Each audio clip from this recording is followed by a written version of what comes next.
मैं प्रिया अरविंद आप सभी का एमएम न्यूज में स्वागत करती हूं। आइए इसी के साथ बढ़ते हैं आज की खबरों की ओर। संसद से सदस्यता खत्म किए जाने पर कांग्रेस का सीएम योगी के गढ़ में हुआ प्रदर्शन। कांग्रेस पार्टी के कार्यकर्ताओं ने आज उत्तर प्रदेश के मुख्यमंत्री योगी आदित्यनाथ के गढ़ गोरखपुर के गोलघर स्थित गांधी प्रतिमा पर किया प्रदर्शन। प्रदर्शनकारियों ने कहा कि मोदी सरकार केवल अडानी और अंबानी के हाथों की कठपुतली बनकर रह गई है। राहुल गांधी की सदस्यता खत्म करने की साजिश भारतीय जनता पार्टी और मोदी सरकार मिलकर कर रही है, जिसमें वह सफल भी दिखाई दे रही है। लेकिन हम भी सड़क से लेकर सदन तक इसका घेराव करके विरोध करते रहेंगे।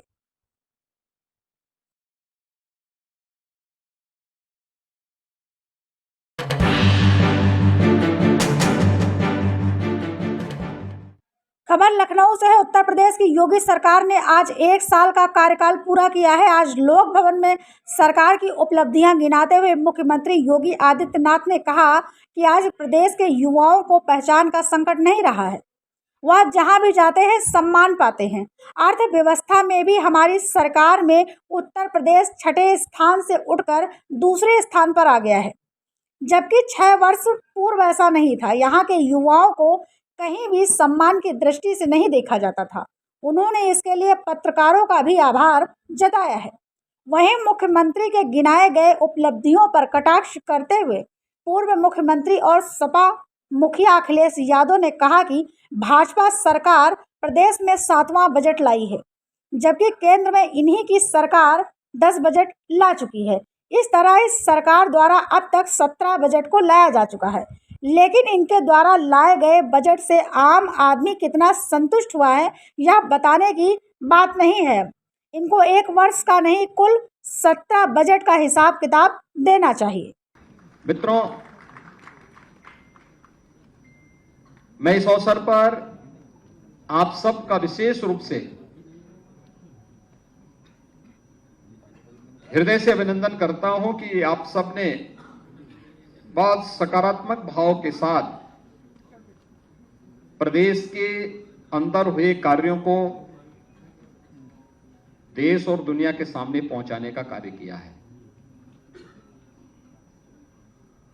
6 वर्ष पहले उत्तर प्रदेश कहां था और इन 6 वर्षों के अंदर जो परिवर्तन हुआ है वह परिवर्तन एक नए उत्तर प्रदेश की गाथा को सबके सामने भी रखता है। और मुझे बताते हुए प्रसन्नता है कि ये 6 वर्ष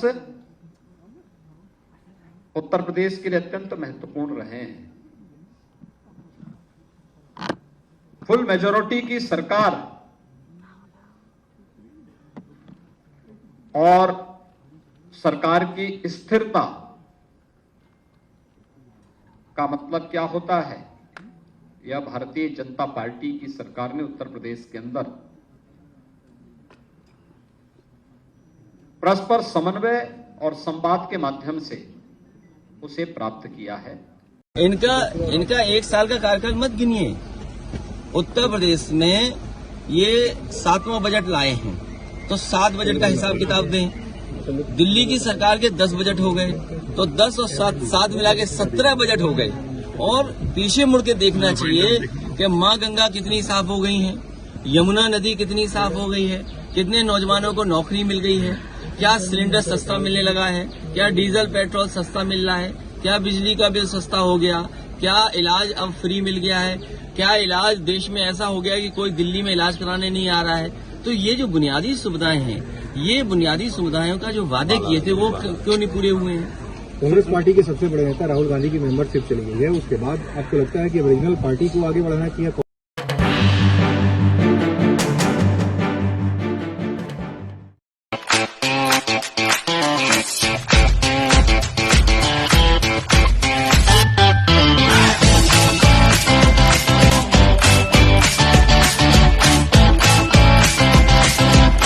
सरकार की उपलब्धियां बताने वाली पुस्तक का हुआ विमोचन। खबर लखनऊ से है। उत्तर प्रदेश की बीजेपी की योगी आदित्यनाथ सरकार की 6 वर्ष पूरे होने पर कलेक्ट्रेट सभागार में वित्त मंत्री सुरेश खन्ना के द्वारा एक प्रेस कॉन्फ्रेंस का आयोजन किया गया, जिसमें 6 वर्ष पूरे होने पर एक पुस्तक का विमोचन भी किया गया और साथ में उपलब्धियां भी गिनाई गई।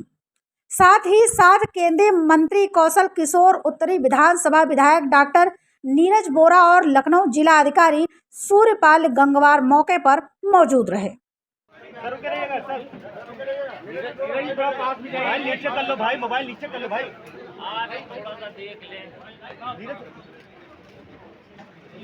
सर इधर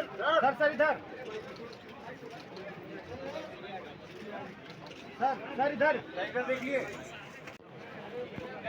कल प्रतिनिधियों का, मीडिया के रिप्रेजेंटेटिव्स का स्वागत करते हैं। हमारे साथ में माननीय केंद्रीय मंत्री जो लखनऊ से सांसद भी हैं, आदरणीय श्री कौशल किशोर जी भी हैं, हमारे श्री नीरज बोरा जी और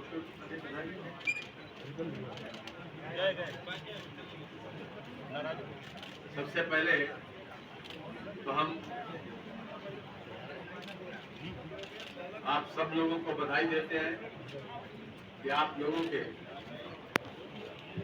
हर संभव सहयोग से उत्तर प्रदेश में दोबारा योगी जी की सरकार बनी और लखनऊ वासियों को भी विशेष रूप से बधाई देते हैं जिन्होंने समय समय के ऊपर मार्गदर्शन भी किया, सुझाव भी दिए और हर तरह से एक बेहतर जिंदगी जीने का जो कॉन्सेप्ट है उसमें भी हर प्रकार का सहयोग किया।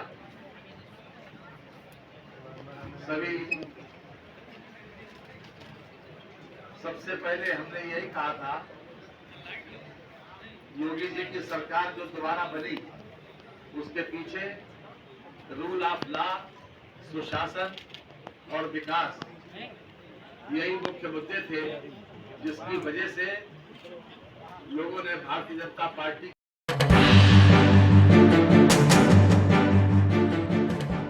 6 महीने में हट जाएंगे टोल बूथ, गाड़ियां भरेंगी फर्राटा। मौजूदा टोल प्लाजा को हटाने के लिए सरकार अगले 6 महीने में जीपीएस आधारित टोल कलेक्शन सिस्टम समेत अन्य तकनीक पेश करेंगी। केंद्रीय मंत्री नितिन गडकरी ने इस बारे में पूरी जानकारी दी है। सड़क परिवहन एवं राजमार्ग मंत्री नितिन गडकरी ने कहा कि इस कदम का उद्देश्य राजमार्गों पर वाहनों को जाम से बचाना है। उद्योग मंडल भारतीय उद्योग परिसंघ के एक कार्यक्रम में गडकरी ने कहा कि भारतीय राष्ट्रीय राजमार्ग प्राधिकरण का इस समय टोटल राजस्व 40,000 करोड़ रुपए है। अगले 2 से 3 साल में यह बढ़कर 1.40 लाख करोड़ हो जाएगा। उन्होंने कहा कि सरकार देश में राजमार्गों पर स्थित टोल प्लाजा को हटाने के लिए जीपीएस बेस्ड टोल सिस्टम जैसे तकनीक लाने पर विचार कर रही है। हम अगले 6 महीने में इस नई तकनीक को लेकर आएंगे।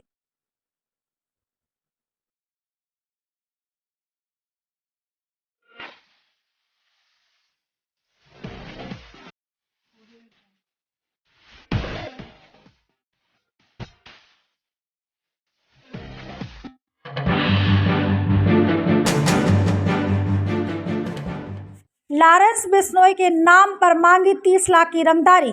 जी हां, खबर सुल्तानपुर से है। चौक में खुनखुनजी ज्वेलर्स के मालिक उत्कर्ष अग्रवाल से रंगदारी मांगने वाले सुल्तानपुर के बघराजपुर बांस मंडी निवासी विवेक यादव और सुल्तानपुर के मोतियारपुर निवासी अमित यादव को पुलिस ने गिरफ्तार कर लिया है।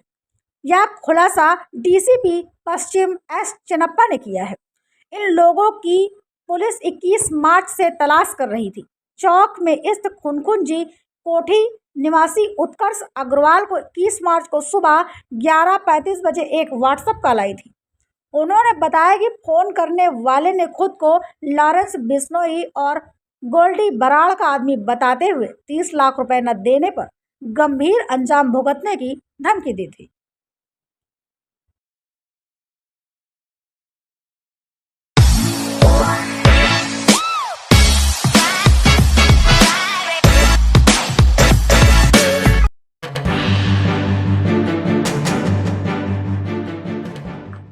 जिला संभल उत्तर प्रदेश से है, जहां सिरसी में दादा मखदूम साहब के मजार पर की गई चादरपोशी। सिरसी में दादा मखदूम साहब की मजार पर रमजान के पवित्र महीने की चांद रात के दिन सामिन रजा और हसन आरिफ मुतावल्ली ने दादा मखदूम साहब की मजार पर चादरपोशी की। इस मौके पर काफी बड़ी तादाद में लोग वहां उपस्थित रहे। सिया सेंटर वक्फ बोर्ड द्वारा सामिन रजा हसन आरिफ को दरगाह और सिया जामा मस्जिद और इमाम बारगाह का मुतवल्ली बनाए जाने पर सिरसी वासियों में खुशी की लहर।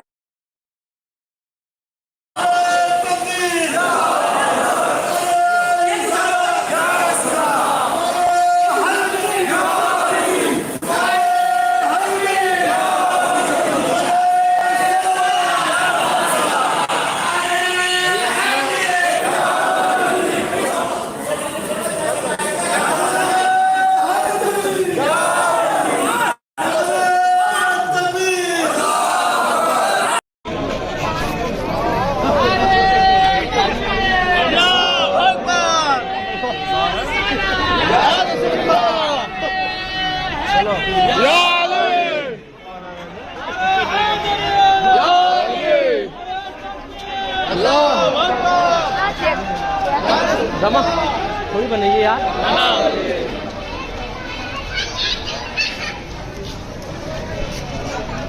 वो पीछे रख दो।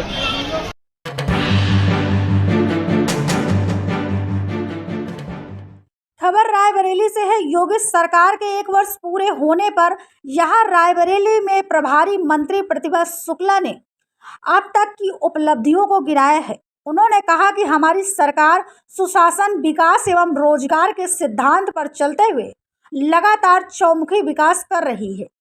इस दौरान उन्होंने रायबरेली जिले में 1 साल के भीतर किए गए कामों का ब्यौरा भी दिया है। प्रतिभा शुक्ला ने स्वास्थ्य विभाग की उपलब्धियां गिनाते हुए कहा कि यहां 6000 से ज़्यादा गोल्डन कार्ड बनवाए गए हैं। 57,000 से अधिक बच्चों का टीकाकरण किया जा चुका है। इसी प्रकार उन्होंने ग्राम्य विकास और पेयजल विभाग की लगभग 3 दर्जन से ज़्यादा उपलब्धियों को गिनाया है। अभिनंदन और उसके बाद माननीय मुख्यमंत्री माननीय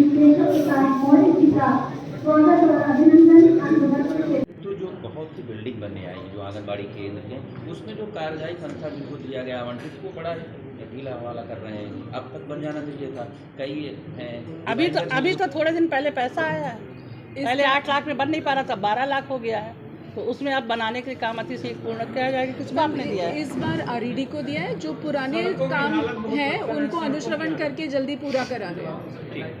मैम, आपके ये ओवरब्रिज बना हुआ है, ये आप इसको अगर चाहें तो देख सकती है क्या स्थिति है इसकी। बगल में ज़्यादा दूर नहीं जाना। बहुत खराब स्थिति, आज दिन एक्सीडेंट होते हैं। इसमें संबंधित NH से मैम बनवाने के लिए बोला गया है, करवाया जाएगा। IGRS आपकी बहुत महत्वाकांक्षी योजना है। आपने इसमें भी कोई जिक्र नहीं किया, वैसे भी बताया नहीं कि 1 साल में IGRS से आपने कितना प्रदेश में लोगों की शिकायतें दूर की और कितना लाभ हुआ। और इसमें ये भी जरूर कहना चाहेंगे कि ये दुधारू पशु जो हमारे कुपोषित बच्चों को देने का काम भी गवर्नमेंट के द्वारा हो रहा है और उनको 900 रुपये भी दिए जा रहे हैं, जिससे कि वो अपने बच्चों को दूध भी पिला सकें और उससे गौ का संरक्षण भी कर सकें। इससे गाय हमारी सड़कों में ना भी दिखे और हमारे लोग उनको अपने घर में आश्रय दे सकें। हमारे 1 साल के कार्यकाल में सबसे अच्छा सराहनीय कार्य अभी मुख्यमंत्री जी ने ये किया है कि हमारे लोगों को निवेश जो हमारे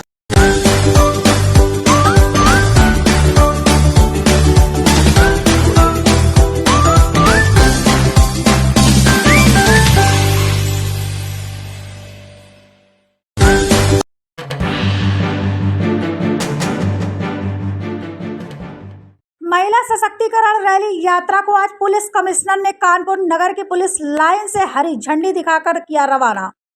कानपुर महिला सशक्तिकरण रैली के तहत मिशन शक्ति नारी सुरक्षा नारी सम्मान यात्रा को आज प्रातः 10 बजे जनपद कानपुर नगर की पुलिस लाइन से कानपुर के पुलिस कमिश्नर ने हरी झंडी दिखाकर रवाना किया है। यह यात्रा कानपुर नगर से चलकर नोएडा तक पहुंचेगी। इस यात्रा में शामिल पुलिस उपाधीक्षक, महिला निरीक्षक, महिला उप निरीक्षक, महिला कांस्टेबल आदि का जनपद कानपुर देहात एवं जनपद औरैया में पुलिस प्रशासन के द्वारा जगह जगह पर स्वागत किया गया है। पुलिस कमिश्नर द्वारा महिला सशक्तिकरण रैली के तहत मिशन शक्ति नारी सुरक्षा नारी सम्मान यात्रा को हरी झंडी दिखाकर रवाना किया गया है। ये रास्ता होगा ना, झंडी के लिए रास्ता है। ये साल के लिए लिया था ना, साल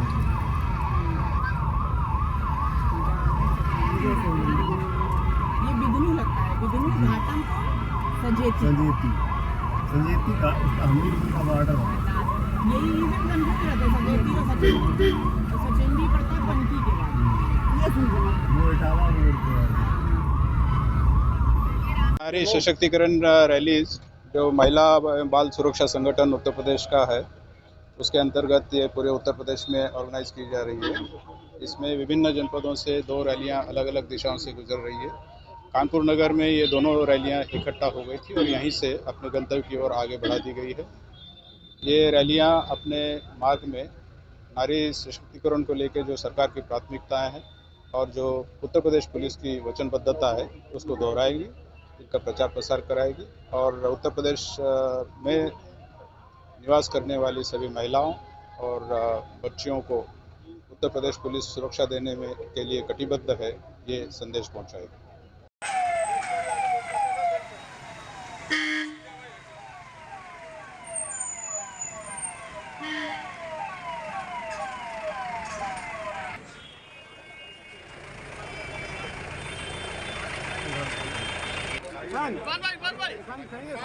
रमजान मुबारक हो आप सबको।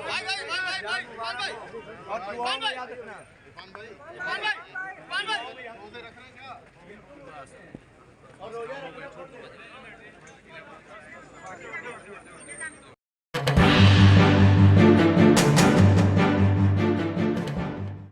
खबर बुलंदशहर से है, जहां नशीली कोल्ड ड्रिंक पिलाकर जबरन किया गया रेप, वहीं जबरन की गई कोर्ट मैरिज। 3 पर हुआ केस दर्ज। उत्तर प्रदेश के बुलंदशहर जिले में गुलावटी थाना क्षेत्र की रहने वाली एक युवती ने 3 युवकों पर कोल्ड ड्रिंक में नशीला पदार्थ पिलाकर जबरन कोर्ट मैरिज करने और बलात्कार करने का इल्जाम लगाया है। पुलिस ने केस दर्ज करते हुए मामले की छानबीन शुरू कर दी है। गुलावटी थाना क्षेत्र की रहने वाली एक युवती ने बताया है कि 3 लोग उसे बहला फुसलाकर गाजियाबाद ले गए। वहीं आरोपियों ने उसे कोल्ड ड्रिंक में नशीला पदार्थ मिलाकर पिला दिया। कोल्ड ड्रिंक के पीते ही वह बेहोश हो गई। इसके बाद आरोपी उसे अदालत में ले गए और कुछ कागजातों पर जबरदस्ती साइन करा लिए।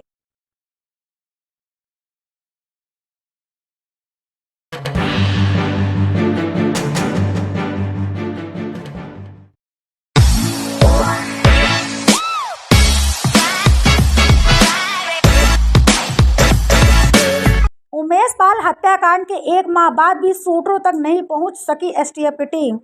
खबर प्रयागराज से है। शहर के बहुचर्चित उमेश पाल हत्याकांड को लगभग 1 महीने बीत चुके हैं, लेकिन अभी तक इस घटना के मुख्य आरोपी पुलिस की पकड़ से दूर है। वारदात में शामिल बाहुबली अतीक अहमद का 5 लाख का इनामी बेटा असद समेत 5 शूटर फरार चल रहे हैं। तमाम कोशिश के बावजूद पुलिस और एसटीएफ खाली हाथ है अभी तक। हालांकि अभी तक उमेश पाल की हत्या के बाद पुलिस ने वारदात में शामिल ड्राइवर अरबाज और शूटर उस्मान और विजय चौधरी को मुठभेड़ में मार गिराया है। इसके साथ ही पुलिस ने अब तक वारदात में शामिल 6 लोगों को मौके से गिरफ्तार भी किया है। इनके कब्जे से कई अवैध असलहे और 74,62,000 रुपए कैश भी बरामद हो चुका है। इन सबके बावजूद यूपी एसटीएफ और पुलिस घटना में शामिल 5-5 लाख के इनामी शूटर असद, अरमान, गुड्डू, मुस्लिम, साबिर और गुलाम को तलाश नहीं कर सकी है।